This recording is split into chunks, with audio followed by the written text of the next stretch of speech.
इसका इस दुनिया में कोई नहीं है। वो लोगों के घर के बाहर से कूड़ा उठाता है और इसके लिए लोग उसे कुछ पैसे दे देते हैं। उसी से उसका गुजारा चलता है। वो दुर्गा माँ का भक्त है। वो हर रोज दुर्गा माँ के मंदिर में जाता है और ऐसे ही पुजारी जी से उसकी खास दोस्ती हो गई है। आओ भानु, मैं तुम्हारा ही इंतजार कर रहा था। ये लीजिए पुजारी जी, मैं दुर्गा माँ की पूजा के लिए फल लाया हूँ। भानु हर रोज फल लेकर जाता है और उसके बाद ही मंदिर में दुर्गा माँ की पूजा होती है। इंद्रपुरा राज्य के राजा का नाम इंद्र प्रताप है और उनकी इकलौती बेटी का नाम है इंदुमती। इंदुमती बहुत ही सुंदर है, इसीलिए राजा इंद्र प्रताप ने उसे महल से बाहर निकलने के लिए मना कर दिया है। इंदुमती अपने कमरे में बैठकर बाहर की तरफ देखती है और सोचती है कि ये दुनिया कितनी सुंदर है। पिताजी तो मुझे बाहर निकलने ही नहीं देते, काश मैं बाहर जा पाती। एक दिन राजकुमारी इंदुमती ने एक कागज पर कुछ लिखा और बाहर फेंक दिया। वो कागज उड़कर कचरे के ढेर में जाकर गिरा और भानु ने उसे देख लिया।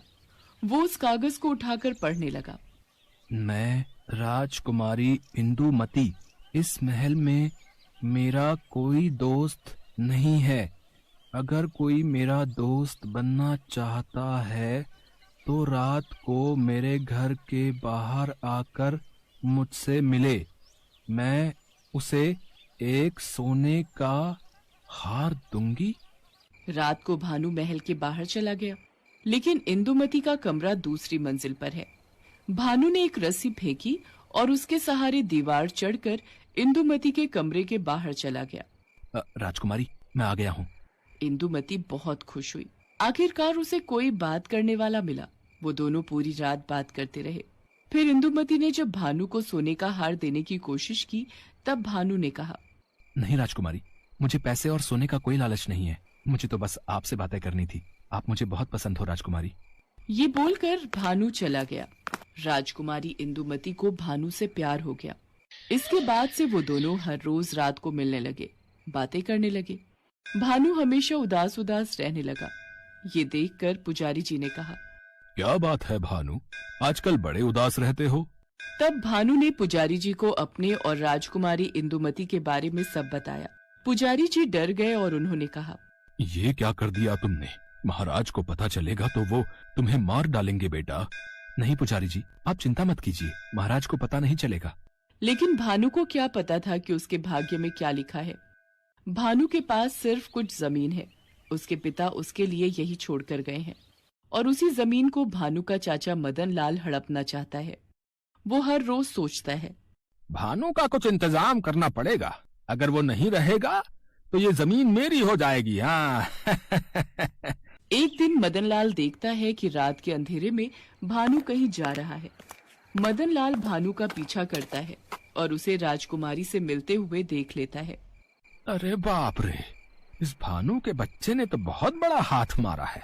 अब इस संदेश को तो महाराज के कानों तक पहुंचाना ही पड़ेगा।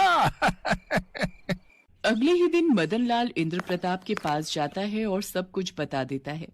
सब कुछ सुनकर इंद्र प्रताप गुस्से से आग बबूला हो जाते हैं।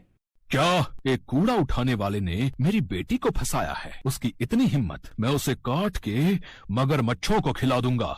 हाँ महाराज, ये ठीक रहेगा।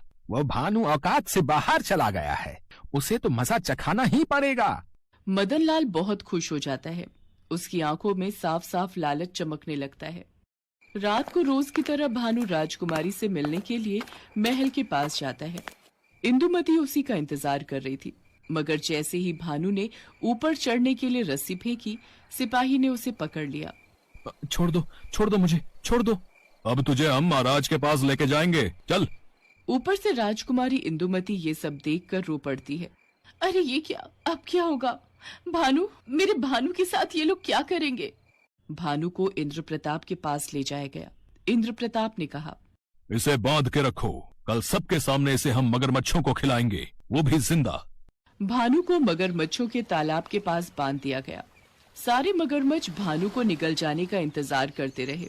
इधर इंदुमती ने महाराज के पास जाकर रोते हुए कहा, पिताजी, भानु को छोड़ दीजिए पिताजी, हम दोनों एक दूसरे से प्यार करते हैं। इस बात से इंद्र प्रताप गुस्सा हो गए और इंदुमती को कमरे में बंद कर दिया। इंदुमती कमरे के अंदर रोती रही। इतने में एक दासी ने आकर इंदुमती के कमरे का दरवाजा खोल दिया। ये दासी भानु के गांव से है और भानु को बहुत स्नेह करती है। इंदुमती दौड़ते हुए भानु के पास गई और उसके बंधन खोल दिए और उसके बाद दोनों तुरंत वहां से भाग गए। दोनों भागकर दुर्गा माँ के मंदिर में चले गए। दोनों को देखकर पुजारी जी बहुत डर गए। अरे तुम दोनों यहाँ? महाराज को पता चल गया तो अनर्थ हो जाएगा। पुजारी जी, आप हम दोनों की शादी करवा दीजिए बस। उसके बाद हम यहाँ से भाग जाएंगे। मगर तुम दोनों इस धरती के जिस कोने में भी जाओगे, महाराज किसी न किसी तरीके से तुम्हें ढूंढ ही निकालेंगे। तब क्या होगा? तो फिर हमें इस धरती से बाहर भेज दीजिए, ऐसी जगह जहां हम दोनों के अलावा कोई नहीं हो। पुजारी जी ने कुछ सोचा और कहा, ये काम तो सिर्फ दुर्गा माँ ही कर सकती हैं। तुम दोनों माँ दुर्गा से प्रार्थना करो।